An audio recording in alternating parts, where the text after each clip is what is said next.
Hello everyone, welcome to Genic Education. So in this lecture we'll be discussing about the torque equation. Okay, so torque equation का mathematical expression हम basically find करेंगे.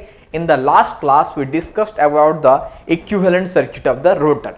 Okay, we discussed about the equivalent circuit of the rotor and we got the expression for the air gap power or the power expression, or we got the rotor input power. Am I clear? Now first let's discuss some important question based upon the previously taught topic, right? So a 3-phase 4-pole squirrel cage induction motor having starter slots is equal to, यहाँ पे starter slots क्या है? How many number of starter slots? In this question it is 36 and 28 rotor slots. Number of rotor slots क्या है? It is 28. Okay, so the number of phases in the rotor, so we discussed regarding the squirrel cage induction motor. वहां पे number of phases in the rotor क्या होता है? That is number of rotor bars under one pole. So number of rotor bars मतलब क्या है? Number of rotor slots. Okay, number of rotor bar number of rotor bars मतलब क्या होगा? Number of rotor slots. So number of rotor slots पर pole क्या होगा? यहां पे नंबर ऑफ पोल क्या है? 4 पोल है. So obviously operation of induction motor is possible when the number of starter pole is equal to number of rotor poles. So by default number of rotor poles क्या हो जाएगा? Number of rotor poles भी क्या होगा? 4 होगा. So number of phases in rotor is equal to number of rotor slots per pole. So it would be 7.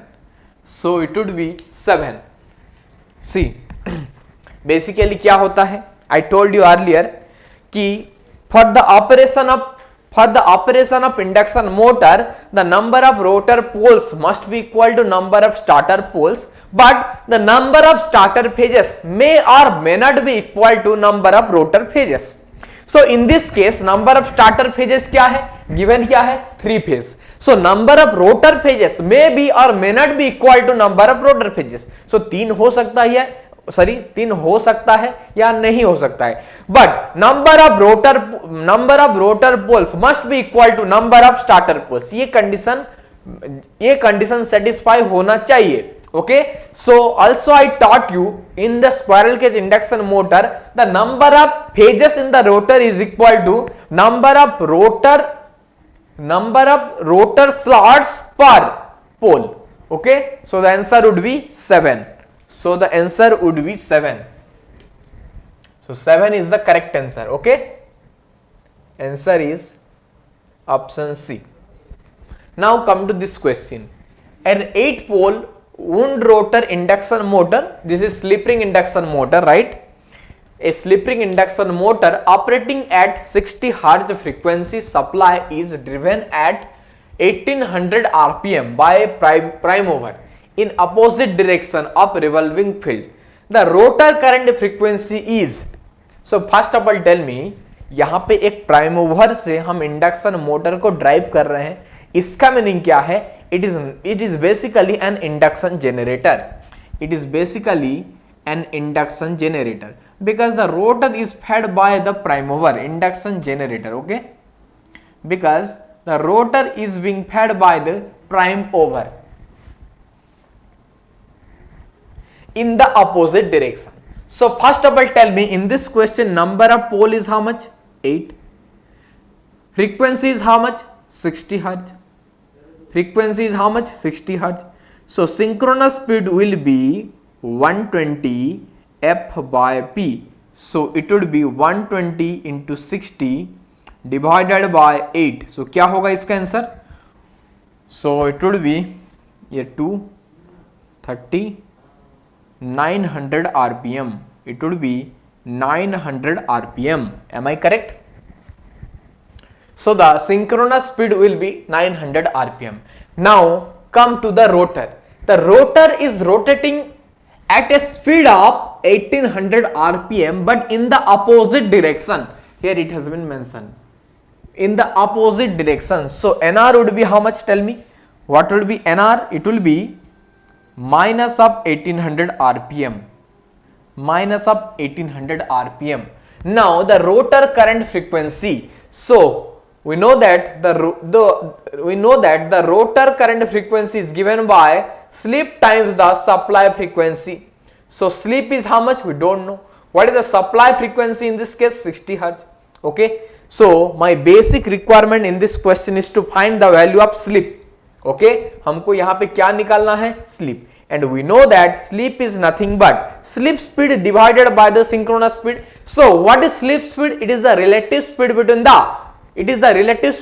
the revolving field and the rotor. So revolving field is rotating at a speed of 900 rpm and rotor is rotating at a speed of 1800 rpm but in the opposite direction. So what will be the relative speed between the revolving field and the rotor? It will be added up. So क्या हो जाएगा? 1800 plus 900 add हो जाएगा, relative speed add हो जाएगा. इसको हम basically क्या बोलते हैं? सी, आप जो लिखते हो ns माइनस n, ये क्या है? ये बेसिकली स्लिप स्पीड है. और स्लिप स्पीड का मतलब क्या है? That is the relative speed between the revolving field and the rotor. Correct. So in this case I have to added up because the relative speed will be added up, क्योंकि ये opposite direction में rotate कर रहा है. Right. Divided by the synchronous speed. So synchronous speed is how much? 900. So ये क्या हो जाएगा? It will be 3. Am I correct? ये क्या हो जाएगा? It will be 3. So what will be the rotor frequency? 3 times of 60. So it would be 180 hertz. It would be 180 hertz, right? It would be 180 hertz. So the correct answer for this question will be option C. So the correct answer for this question will be option C.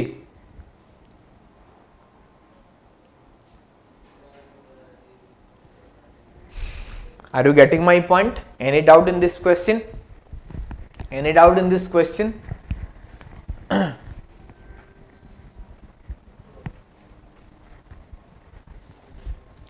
Okay, now let's move to another question based upon the power relations in the rotor.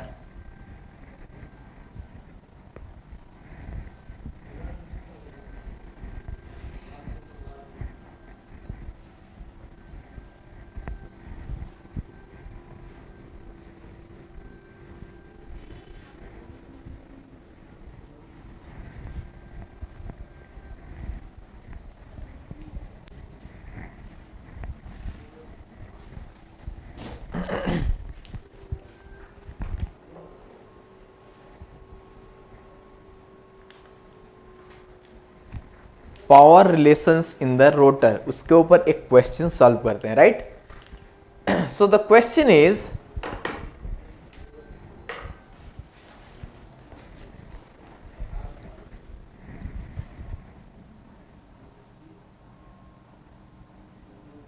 The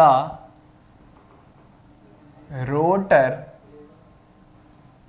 input,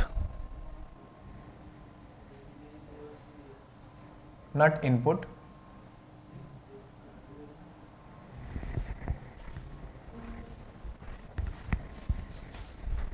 it's the rotor output. Okay, rotor output.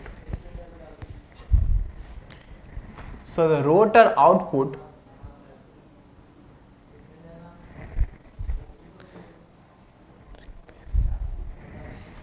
of a three-phase induction motor is 15 kilowatt.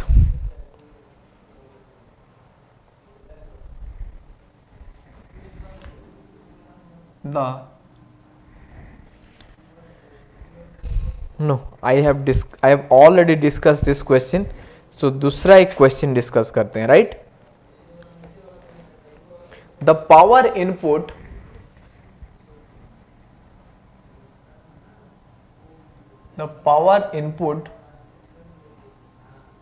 to a three-phase induction motor is 60 kilowatt. 60 kilowatt. Starter losses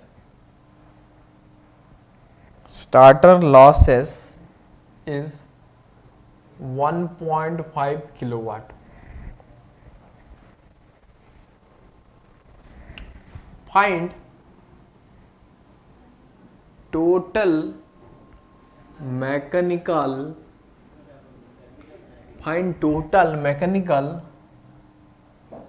power developed. Find the total mechanical power developed if motor is running. If motor is running with a slip of 4%. Okay, this is the question. This is the question. So tell me, the rotor input is how much? कितना आया input? P in is equal to 60 kilowatt. Starter losses is how much? 1.5 kilowatt चला गया. तो कितना input होगा rotor को? Pg और power input to the rotor would be how much? 1.5 kilowatt. Find total mechanical power developed if motor is running with a slip of 4%. तो Pg अगर आपको पता है तो मेरा क्वेश्चन है Pmax क्या होगा?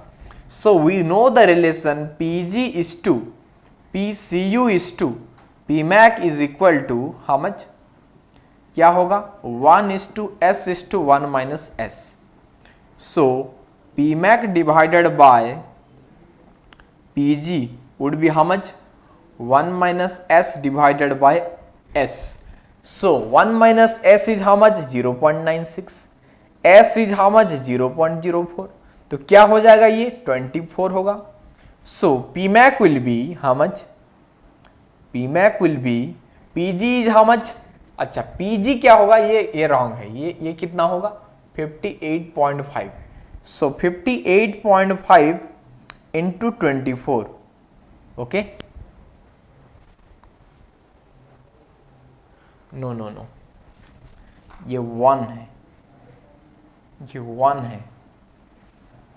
0.96. ओके. So 96 divided by 100. तो इसका आंसर क्या होगा? I am direct writing the answer. इसका आंसर होगा 56.16 kilowatt. You have to cross check it. ठीक है, इसको आप क्रॉस चेक करना. So the mechanical power developed will be how much? 56.16 kilowatt. 56.16 kilowatt. Okay. So similarly you have to practice such type of question for your ESE prelim exam. Okay. So let's proceed to the next topic, that is approximate torque equation. That is your approximate torque equation.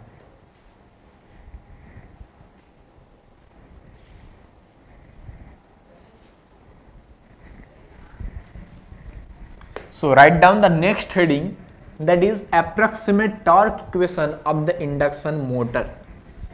Next heading is approximate torque equation.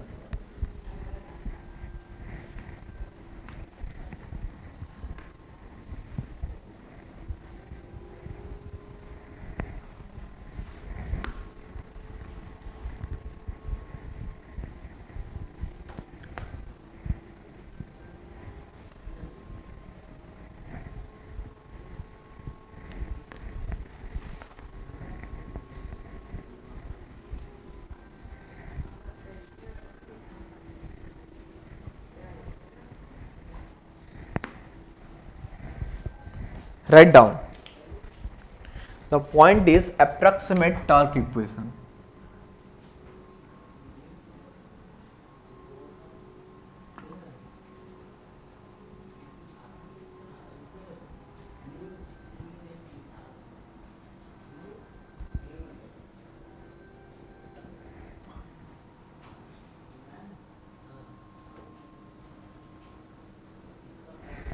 correct? So first of all, tell me what is the relation between the see, ultimately we discuss the mechanical power developed, leave about the mechanical losses for the time being. Okay अगर mechanical losses को हम neglect करेंगे तो net mechanical power develop will be equal to the shaft power. तो shaft मतलब क्या है? The axle which is see it is the axle, it is the axle around which the rotor will be rotating. Okay so axle किसके साथ कपुल्ड होगा? एक mechanical load के साथ कपुल्ड होगा. सो एक्सेल किसके साथ कपुल्ड है? रोटर के साथ. अगर रोटर रोटेट करेगा तो एक्सेल रोटेट करेगा, अगर एक्सेल रोटेट करेगा तो कौन रोटेट करेगा? The mechanical load will be rotating. Okay because the mechanical load and the rotor are mechanically coupled है. Okay so mechanical power developed होगा, वो किसको सप्लाई करेगा? सी मैकेनिकल पावर जो डेवलप्ड होगा वो मैकेनिकल लोड को सप्लाई होगा. But I told you in case of mechanical load I need to have a torque to rotate the mechanical load. क्योंकि बेसिकली हमको यहां पे कौन सा मोशन चाहिए? यहां पे रोटेशनल मोशन चाहिए, नॉट लीनियर मोशन. ओके यहां पे कौन सा मोशन चाहिए? Rotational motion, not linear motion. So rotational motion के लिए what we have developed earlier, a torque is needed to rotate the a torque is needed for rotational motion, and for rectilinear motion or linear motion I need to have a force. But in case of your circular motion or rotational motion I need to have a torque. Correct? So basically यहां पे क्या मिलेगा आपको? Approximate torque equation में हमको torque मिलेगा, लेकिन there is a relation between torque and mechanical power. Okay, torque is a mechanical quantity, but as an electrical engineer I don't have any I don't have more idea about the torque. I don't have more idea about torque, लेकिन मुझे torque का equivalent चीज पता है. क्या है? वो power है. So there is a relation between torque and power which is given by power is equal to torque cross omega. Here omega is nothing but your angular speed. Angular speed है किसका? of the rotor. Angular speed of the rotor. And torque क्या है? This is the developed torque. Okay. And P क्या है? It is the mechanical power developed. P max क्या है? It is the mechanical power developed. Correct है? Are you getting my point? So what is the P max expression? See, first of all, torque expression क्या हो जाएगा? It would be P max by omega. Correct? So, what you studied?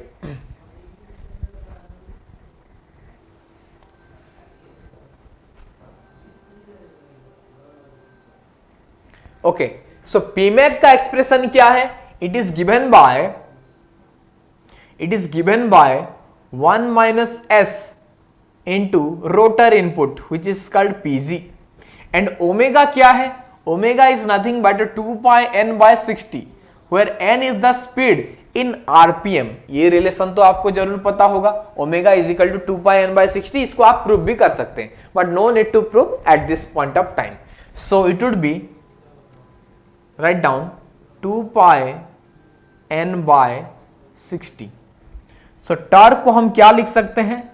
It would be 60 by 2 pi n into 1 minus s into pg. एक चीज बताओ, s का मतलब क्या है?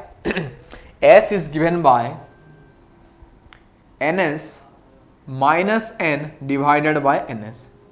So s को हम क्या लिख सकते हैं? 1 minus n by ns. So 1 minus s को हम क्या लिख सकते हैं? Simply n by ns. Am I correct or not? Simply n by ns. 1 minus s को हम simply n by ns लिख सकते हैं, right? So torque can be written as 60 by 2 pi n into 1 minus s को हम क्या लिखेंगे? Simply n by ns into pg. So torque को हम फिर से it can be written as an cancel out हो गया, it would be 2 pi N S into PG. Okay, so what is tell me what is the expression for PG. The rotor input का एक्सप्रेशन क्या था आप बताओ. हम लोग ऑलरेडी डिस्कस कर चुके हैं. तो ये क्या था, torque is equal to 60 by 2 pi N S into P G is equal to 3 into I R square into R2 by S. Okay, where IR is the rotor current, where IR is the rotor current.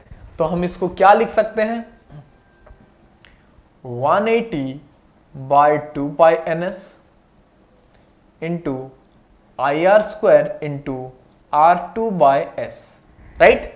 So IR का expression, IR का value जो है उसको अगर हम substitute करेंगे, IR का value क्या होता है basically, it is SE2 divided by R2 square plus SX2 whole square.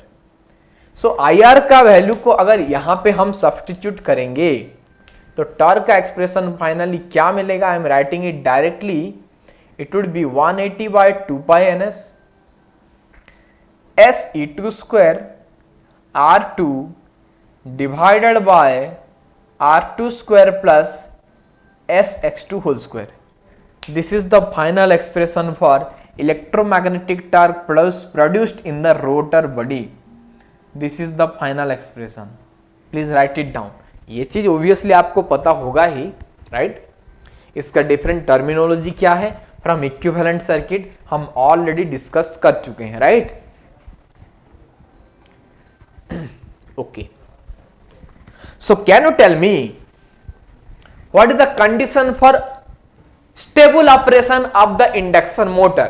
What is the condition for stable operation of the induction motor? So write down.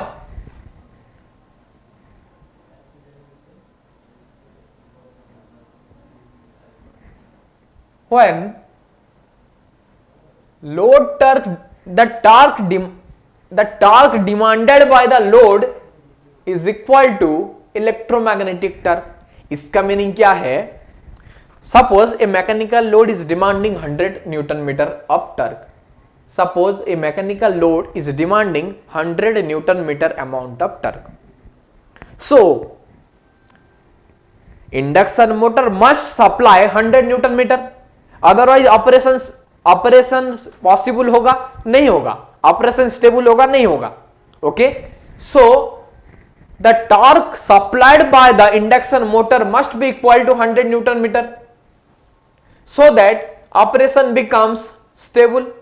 Otherwise क्या हो जाएगा, unstable होगा, right? अच्छा मान लो पहले 100 न्यूटन मीटर टॉर्क था, अभी next case में 1000 न्यूटन मीटर एक टॉर्क आ गया. इसका मीनिंग क्या है, ये बिग लोड है, ये बिग मैकेनिकल लोड है, इसका इक्विवेलेंट टॉर्क क्या है, 1000 न्यूटन मीटर है. इसका 10 टाइम्स है, इसका 10 टाइम्स है. Now your induction motor same induction motor है, इस केस में जो इंडक्शन मोटर था यहां पे भी सेम इंडक्शन मोटर है. तो अभी आपका induction motor 100 newton meter torque मतलब सेकेंड मैकेनिकल लोड को सप्लाई दे पाएगा, सेकेंड मैकेनिकल लोड को सप्लाई दे पाएगा. Can I mechanically coupled to the induction motor to this mechanical load? हो पाएगा? यहां पे एक क्वेश्चन मार्क है, क्या है? अच्छा एक चीज है, ऑपरेशन स्टेबल के लिए मुझे क्या चाहिए, mechanical load demanded, mechanical torque demanded by the load must be equal to the mechanical torque. Torque तो मैकेनिकल होता ही है, the torque supplied by the induction motor. ये कंडीशन सेटिस्फाइड होना चाहिए, am I correct? So first condition में हो गया. सेकेंड कंडीशन में मैकेनिकल टॉर्क बहुत ही ज्यादा बढ़ गया. इसका मीनिंग क्या है, the torque supplied by the induction motor must भी बढ़ना चाहिए ना, 1000 न्यूटन मीटर होना चाहिए. लेकिन आप बताओ, अगर इंडक्शन मोटर का भी तो एक रेटिंग होता है, एक इंडक्शन मोटर का भी तो एक कैपेसिटी होता है, राइट? अगर मान लो एक छोटा सा, अगर एक 5 इयर्स किड है, उसका एक हैवी वेट को उठाना है, ठीक है, एक वेट को लिफ्ट करना है, उसका कैपेसिटी है 5 kg, आपका कैपेसिटी क्या होगा, ऑब्वियसली 5 kg से ज्यादा होगा, no doubt in that. Similarly एक सिस्टम का उसका अपना कैपेसिटी होता है। सिमिलरली फास्ट इंडक्शन मोटर का कैपेसिटी था कि ये 100 newton meter torque, 100 newton meter amount of mechanical load को वो कैरी कर सके, उसको सक्सेसफुली ऑपरेट कर सके। लेकिन अगर 1000 न्यूटन मीटर टॉर्क मिल जाएगा, इसका एक क्वेश्चन मार्क है, वेदर इसका कैपेसिटी के बियॉन्ड है या कैपेसिटी के अंदर है। मान लो ये इंडक्शन मोटर का कैपेसिटी है 500 न्यूटन मीटर। ऑफ कोर्स आपका जो कैपेसिटी होता है इंडक्शन मोटर का वो एचपी में डिनोट किया जाता है, हॉर्स पावर। हम टॉर्क में कभी भी रेटिंग नहीं होता है। लेकिन ये है इलेक्ट्रिकल इक्विवेलेंट, उसका मैकेनिकल इक्विवेलेंट भी तो होगा, उसको हम कैसे डिनोट करेंगे। पावर अल्टीमेटली सेम है। ये क्या है, ये इलेक्ट्रिकल पावर है, ये क्या है, ये मैकेनिकल पावर है। ये टॉर्क ये है इलेक्ट्रिकल पावर का इक्विवेलेंट टॉर्क है, ठीक है, लेकिन दोनों चीज सेम ही है। पहले क्या था, मान लो ये इंडक्शन मोटर का कैपेसिटी है 500 न्यूटन मीटर, इतना ही मैकेनिकल टॉर्क अगर है तो सप्लाई कर सकता है, नहीं तो ये अनस्टेबल हो जाएगा। फर्स्ट केस में it is less, in the first case the mechanical load is inside the capacity of induction motor, but in the second case the mechanical load is beyond the capacity of induction motor. So will the operation be stable? Tell me, will the operation be stable? Absolutely no, absolutely no. Just because the capacity of induction motor is less as compared to the mechanical load demand, Are you getting my point? Right. समझ में आ रहा है सबको, समझ में आ रहा है। तो मेरा कहना क्या है, यहां पे हम एक चीज डिस्कस करेंगे, क्या है आप लोग जरूर जानते होंगे, that is nothing but your maximum torque and उसका कंडीशन। मैक्सिमम टॉर्क एंड उसका कंडीशन।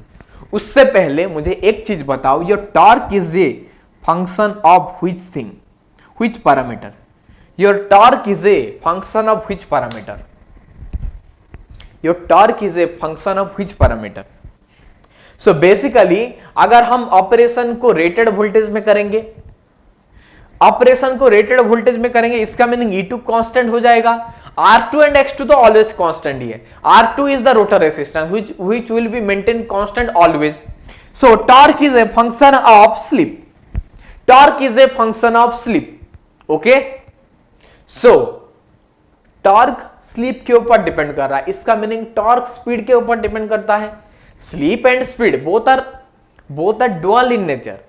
स्लीप का मीनिंग क्या है, स्पीड है, स्पीड बढ़ेगा तो स्लीप बढ़ेगा, स्लीप वेरी होगा, मतलब बढ़ेगा, मतलब proportionality, I am not talking about proportionality. मेरा कहना है कि स्लीप किसके साथ रिलेटेड है, स्पीड के साथ। स्पीड किसके साथ रिलेशन है, स्लीप के साथ। ये दोनों डुअल हैं, ठीक है, ये दोनों dual in nature, right. So torque is a function of sleep, correct. So maximum torque कहां पे पॉसिबल होगा, एक पर्टिकुलर स्लीप के लिए, मतलब एक पर्टिकुलर स्पीड के लिए। What is that condition, we know one thing, maximum the concept of maximum value of a function, उसको हम क्या करेंगे, डेरिवेटिव जीरो लेंगे, इसका डेरिवेटिव जीरो लेंगे एंड जो कंडीशन आएगा that will be the condition for maximum torque. क्योंकि टी वेरी हो रहा है किसके साथ, S. So maximum value of torque कहां पे पॉसिबल होगा, जब इसका डेरिवेटिव जीरो होगा एंड जो कंडीशन आएगा वहीं पे। सो डेरिवेटिव अगर आप करेंगे तो कंडीशन क्या आएगा, late me right here, R2 by S is equal to X2. R2 by S is equal to S2. And also I can write here the slip at maximum torque will be R2 by X2. Write down. Or else I can say the slip at maximum torque will be R2 by X2. So the slip at maximum torque would be R2 by X2. So what will be the speed at maximum torque? It will be ns into 1 minus sm. It would be ns into 1 minus sm. ns into 1 minus sm. Okay. This is the condition for maximum torque.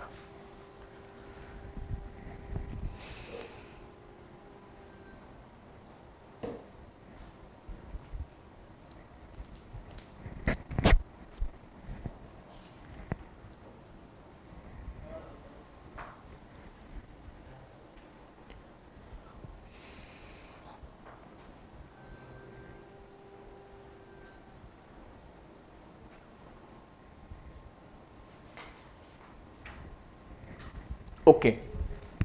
Now, this is the expression for electromagnetic torque. Now tell me, what would be the expression for maximum torque? Maximum torque का expression क्या होगा? What would be the expression for maximum torque?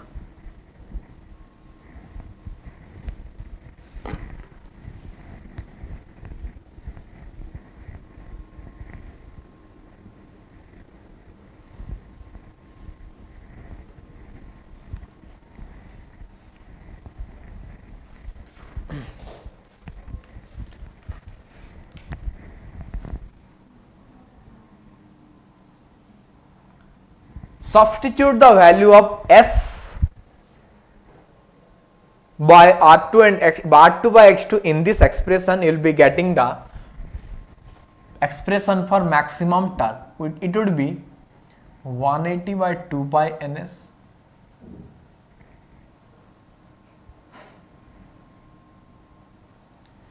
E2 square by 2x2. E2 square by 2x2. So you can observe one thing, your maximum torque is independent. It is independent of rotor resistance R2. Your maximum torque is independent of rotor resistance R2.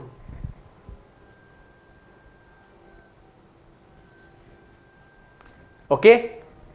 So the maximum torque is independent of rotor resistance R2, but the occurrence of maximum torque is dependent upon rotor resistance R2. Sm क्या है? It is the occurrence of maximum torque. Okay? कब होगा? जब R2 by X2 होगा. Occurrence of maximum torque क्या है? R2 by X2. It is dependent upon rotor resistance, but the amount of maximum torque is independent of rotor resistance R2. This is the conclusion. ये छोटा सा एक conclusion है, उसको आप नोट कर लो, ठीक है? Now, ये है आपका maximum torque. Now, starting torque क्या होगा?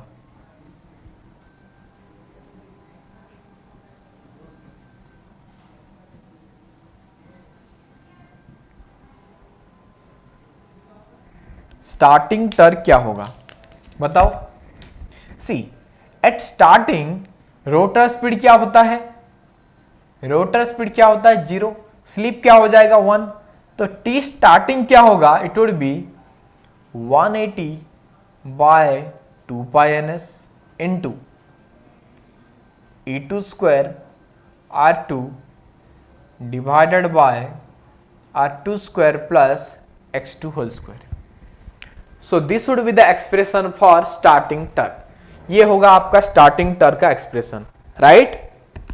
ये होगा आपका starting torque का expression.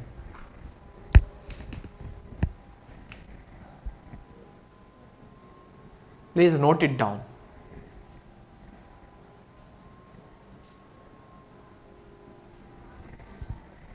Please note it down.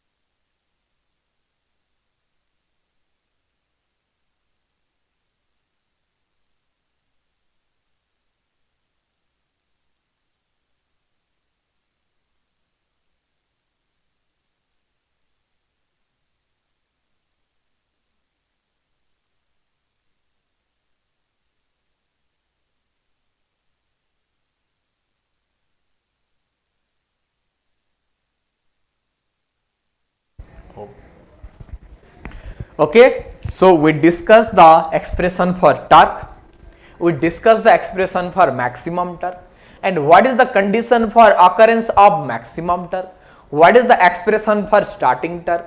Okay, now tell me,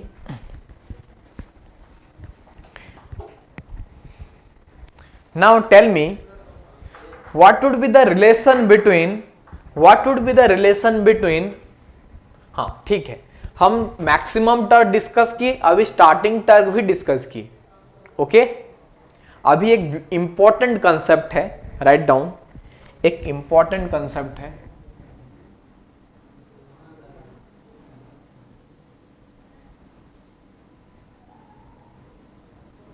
वो क्या है?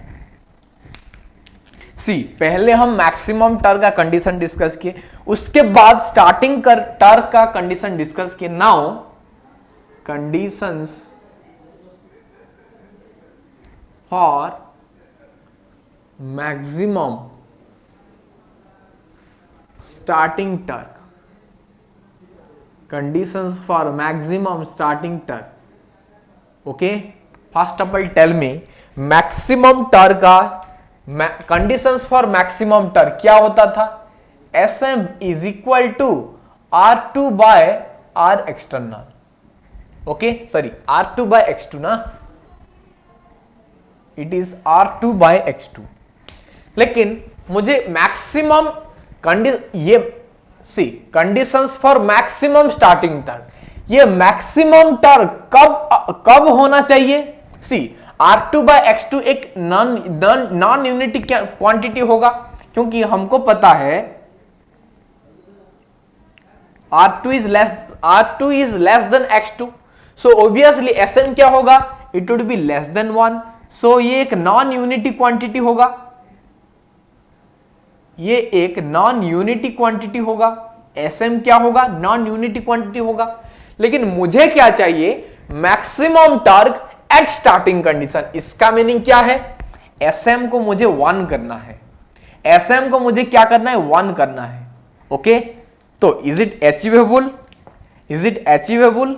आप बताओ. डिनोमिनेटर ऑलवेज फिक्स्ड है, R2 इज देयर. ओके, तो मुझे क्या चाहिए? यहां पे मैक्सिमम टॉर्क चाहिए, लेकिन वो स्टार्टिंग कंडीशन में चाहिए. तो Sm का वैल्यू क्या होना चाहिए? अकॉर्डिंग टू दिस कंडीशन 1 होना चाहिए. लेकिन 1 करने के लिए मुझे क्या करना पड़ेगा? आप बताओ. 1 करना है मतलब numerator must be equal to denominator. लेकिन मैं पहले आपको बता चुका हूं कि यहां पे R2 लेस है X2 से, तो ऑब्वियसली यहां पे नॉन यूनिटी बन रहा है. लेकिन मुझे कुछ यहां पे एडजस्टमेंट करना है. इसका मीनिंग R2 अगर छोटा है तो R2 में कुछ ऐड करेंगे. वो क्या है? एक्सटर्नल रेसिस्टेंस ऐड करेंगे. ये छोटा सा एडजस्टमेंट नहीं है, बहुत बड़ा सा एडजस्टमेंट है. मैथमेटिकली आप यहां पे न्यूमरेटर में कुछ ऐड कर दिए, कुछ पता नहीं चल रहा है. लेकिन प्रैक्टिकली रोटर सर्किट में हम क्या ऐड करेंगे? एक्सटर्नल रेसिस्टेंस ऐड करेंगे. That is a case of slip ring induction motor. This is the case of slip ring induction motor where we add external resistance or external, where we add external resistance in order to improve the starting torque. क्या improve होता है? starting torque improve होता है, starting power factor improve होता है. Okay, and external starter को हम avoid करते हैं by the addition of external resistant. External starter को भी हम अवॉइड करते हैं, इसीलिए हम एक्सटर्नल रेसिस्टेंस ऐड करते हैं. These are the advantages of using the external resistance. These are the advantages of using external resistance, right? Now, this is possible for your slip ring induction motor. This is possible for your slip ring induction motor, right? This is possible for your slip ring induction motor. Correct है?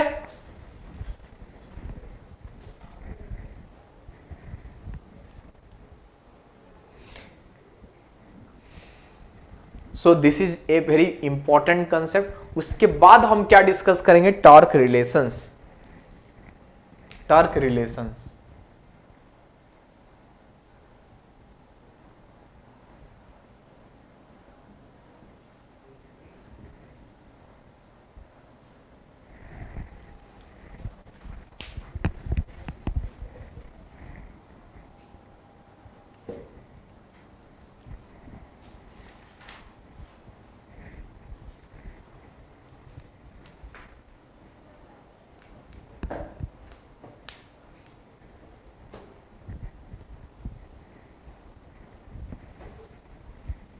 So write down, the first one is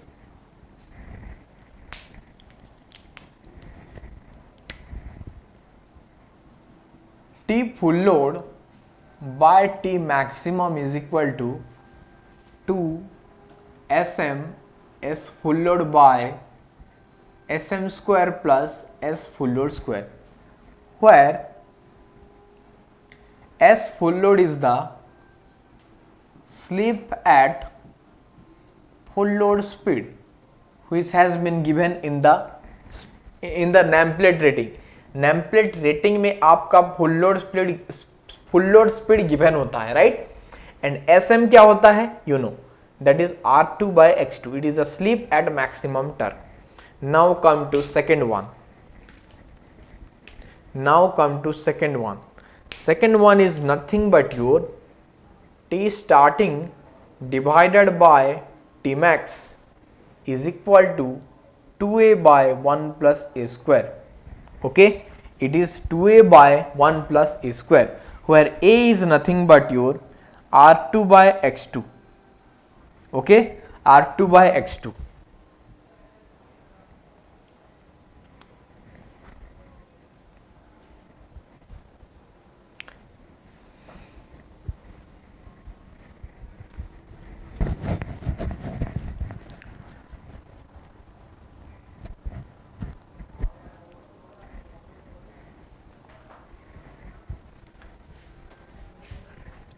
A is equal to R2 by X2. But remember one thing, for slip ring induction motor A क्या हो जाएगा? A slip ring क्या हो जाएगा? It would be slip ring induction motor में starting Turk में हम starting condition में हम एक्सटर्नल रेजिस्टेंस ऐड करते हैं, इसीलिए यहाँ पे क्या हो जाएगा? R2 by R external divided by X2. R2 plus R external divided by X2. Okay? Please try to understand this concept. ठीक है, ये अगर आप समझ लिए तो ये सारी चीज समझ पाएंगे. ये बस टॉर्क रिलेशंस है, इसको आप मैथमेटिकली अगर सब्स्टिट्यूट करेंगे ये एक्सप्रेशन में, ये टॉर्क का एक्सप्रेशन जो था वहीं पे अगर सब्स्टिट्यूट करेंगे एंड डिवाइड करेंगे तो obviously will be getting 0.1 and 0.2. 0.1 and 0.2 आपको मिल जाएंगे, right? Now let's move to the numericals on this topic. एक न्यूमेरिकल्स डिस्कस करेंगे.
A 6-pole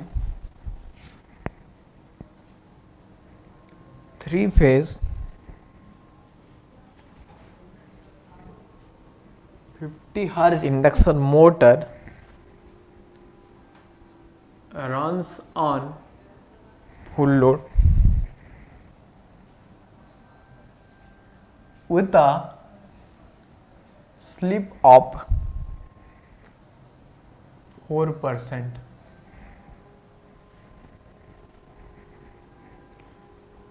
Rotor stand still. Impedance is 0.01 plus J 0.05 ohm. Calculate available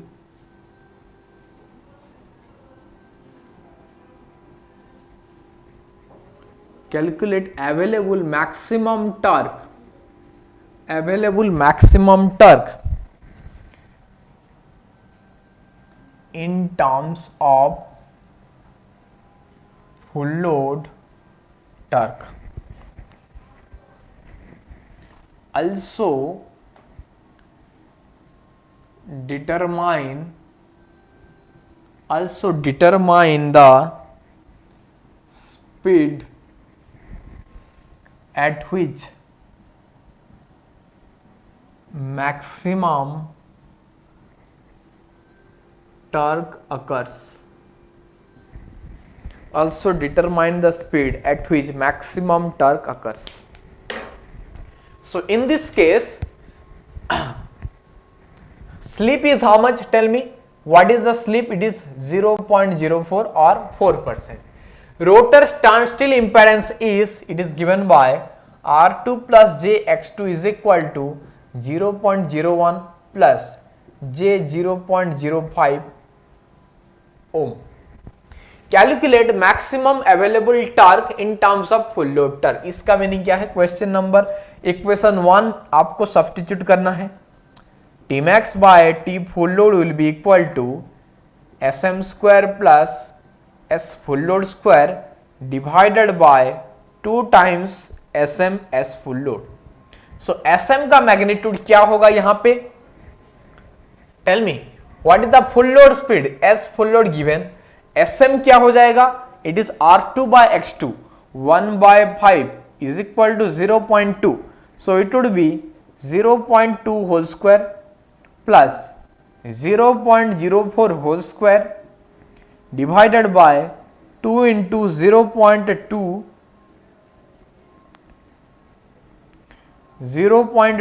into 0.04. तो इसका answer क्या आएगा आप बताओ, ये इसको लिखना है आपको, ठीक है. Also determine the speed at which maximum torque occurs. So speed will be how much? Maximum, the speed at which maximum torque occurs will be ns into 1 minus sm. तो अब बताओ यहाँ पे सिंक्रोनस स्पीड क्या होगा? Synchronous speed will be equal to 120 f by p. So 120 into frequency क्या है? 50 hertz है. Number of pole is 6, so speed becomes 1000 rpm. So ये क्या हो जाएगा? 1000 into 1 minus 0.2, it would be 800 rpm. It would be 800 rpm. ठीक है, okay.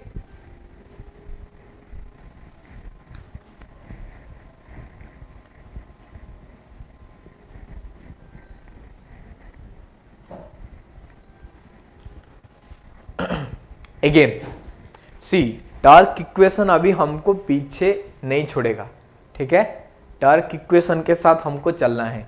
Again let me write the torque equation. क्या है? T is equal to 180 2 pi ns SE2 square R2 divided by R2 square SX2 whole square. ठीक है, ये चीज हमको पता है. ये चीज हमको पता है, ठीक है। एट लो स्लीप रीजन और हाई स्पीड। लो स्लीप मीनिंग क्या होगा? हाई स्पीड, क्योंकि स्लीप अगर कम है स्पीड क्या होगा? ज्यादा होगा। अगर स्पीड ज्यादा है स्लीप क्या होगा? कम होता है। That is a thing. So low sleep में क्या हो जाएगा? ये 180/2π ns into SE2² into R2 divided bye S अगर लो है। अब बताओ S अगर लो है, मान लो स्पीड है, इन दिस केस क्या था? फुल लोड स्पीड 0.04 ले लिए। सपोज S² क्या होगा? It will be very less. 0.04 का square up A number which is between 0 to 1, उसका अगर स्क्वायर करेंगे तो बहुत कम हो जाता है। एम आई करेक्ट और नॉट? सो 4/100 था, इसका स्क्वायर अगर करेंगे क्या हो जाएगा? 16/1000। ओके, तो बहुत ही कम हो जाएगा। So can I ignore this term? इसको अगर इग्नोर करेंगे तो टोटल ये टर्म भी इग्नोर करना पड़ेगा, ठीक है। ये टर्म हमको इग्नोर करना पड़ेगा। So I left with only R2² in the denominator. Now it can be written as T is equal to, suppose इसको हम K ले लिए, into SE2² divided by R2. Okay, so I can write here torque is directly proportional to sleep for low sleep region. For low sleep, so torque is directly proportional to sleep for low sleep region. Now come to high sleep. At high sleep, low speed. At high speed, high sleep. At high sleep, low speed. Okay. So अब बताओ x2 बड़ा है या R2? Which one is greater? R2 is less as compared to x2. Suppose मान लो high slip है, suppose हम slip को 0.9 ले लिए, तो 0.9 का स्क्वायर क्या होगा? 0.81 होगा। सो 0.81 को एज कंपेयर टू R2 हम इग्नोर कर सकते हैं? नहीं, हम रेदर R2 को इग्नोर करेंगे। R2 एक छोटा नंबर है, R2 is less than x2, so R2² will be obviously very less than x2², and x2² में और एक छोटा सा नंबर अगर मल्टीप्लाई हुआ है फिर भी R2² can be neglected as compared to SX2². So in this case what I can do? I can ignore R2² and can be written as T is equal to K times SE2² R2 divided by SX2². Am I correct? So it can be further written as T is equal to K times E2² R2, ये E2 है right, divided bye SX2². Okay, so the conclusion is what I told you earlier, torque is a function of sleep. So in the first case for low sleep region, torque is directly proportional to sleep, and in the second case torque is inversely proportional to sleep. Torque is inversely proportional to sleep for high sleep region. For high sleep region, torque is inversely proportional to sleep. Am I correct or not? Tell me. Am I correct or not?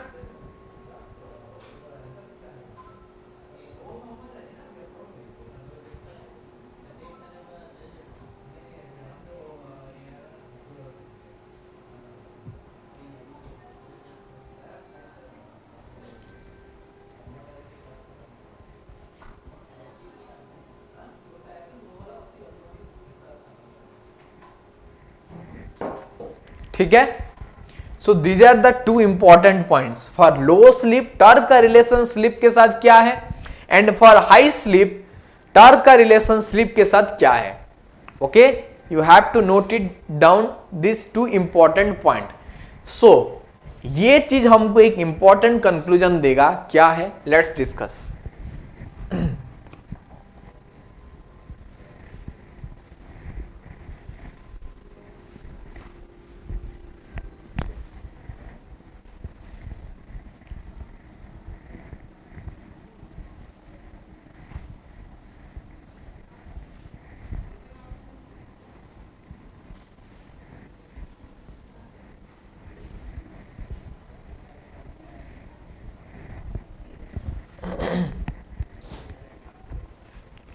So write down the next important heading, that is torque sleep characteristic.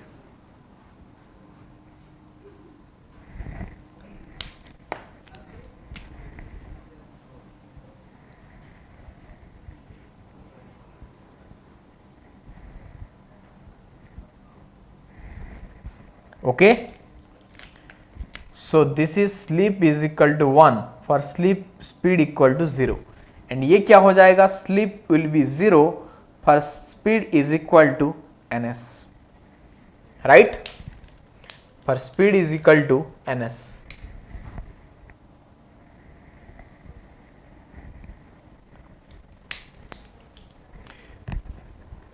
So मान लो लो sleep reason, लो sleep reason मतलब sleep nearer to zero. सो मान लो sleep nearer to zero, ये इसको हम लो sleep reason मान लिए, ठीक है, लो स्लीप. एंड इसको हम क्या मानेंगे, मान लो इसको हम ऑब्वियसली ये लो अगर है ये तो ये क्या हो जाएगा, हाई स्लीप. सो अब बताओ लो स्लीप रीजन में टॉर्क एंड स्लीप का रिलेशन क्या है, it is directly proportional. It is directly proportional. उसके बाद क्या होगा, इनवर्सली प्रोपोर्शनल. उसके बाद क्या होगा, inversely proportional.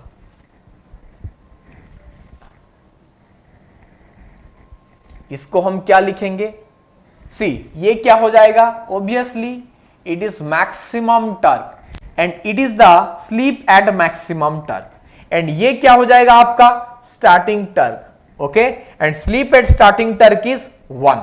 This will be your starting torque.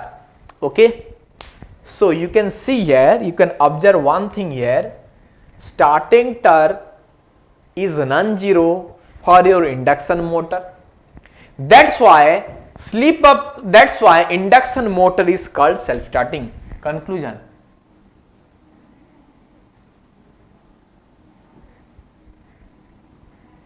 Induction motor is, नहीं यहां पे 3 फेज लिखना है specifically.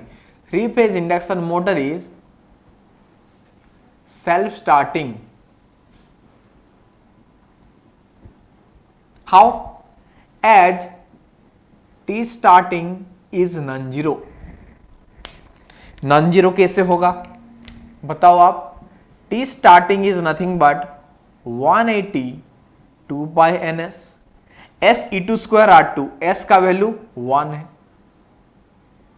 Are two square plus S X two whole square, X two square. तो सिंपली अगर हम इसको इग्नोर करेंगे तब भी चलेगा, राइट. सो ये मैग्नीट्यूड, सो ये आपका एक कांस्टेंट वैल्यू है एंड ये भी एक नॉन जीरो वैल्यू देगा. तो ultimately starting term is not equal to zero because it is giving a finite value, because it is giving a finite value, correct.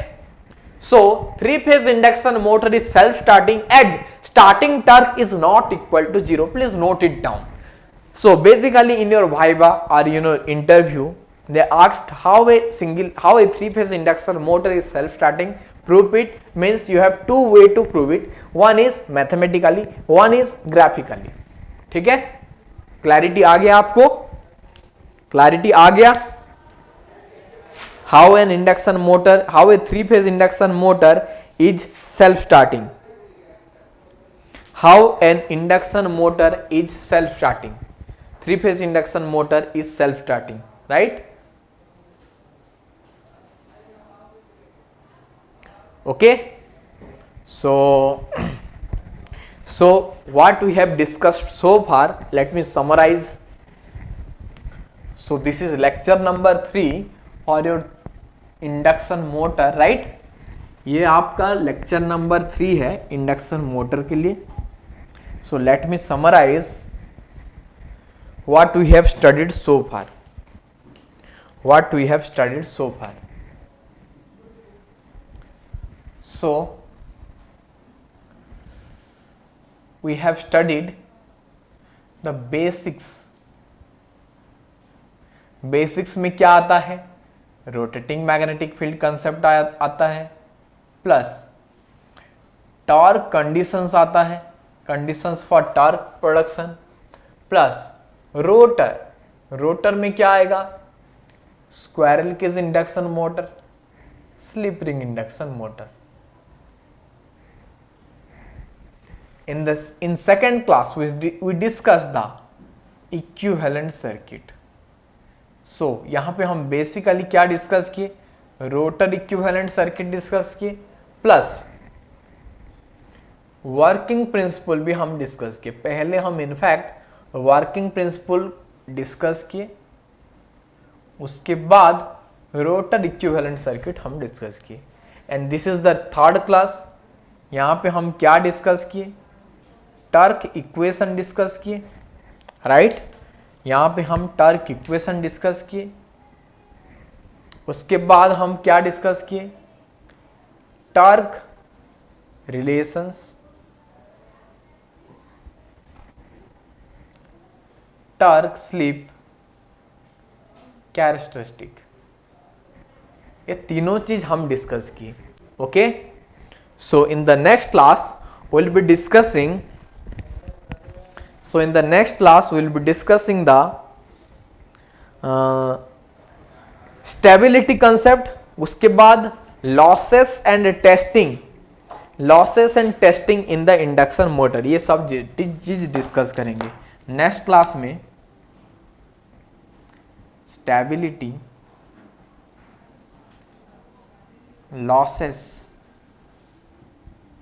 Testing, ठीक है? ये दोनों थियोरिटिकल पार्ट है, तो इसको हम ज़्यादा डिस्कशन करने का कोई नीड नहीं है, तो इसलिए ब्रीफली हम डिस्कस कर लेंगे. And stability is in fact very important topic. So stability कहाँ से आएगा? टॉर्क इक्वेशन से आएगा. टॉर्क इक्वेशन से क्या आएगा? टॉर्क स्लिप कैरेक्टरिस्टिक से आएगा. तो बेसिकली स्टेबिलिटी के लिए भी यही चाहिए, ठीक है? Please note it down. Okay, so thank you all of you for watching this video and work hard. God bless you.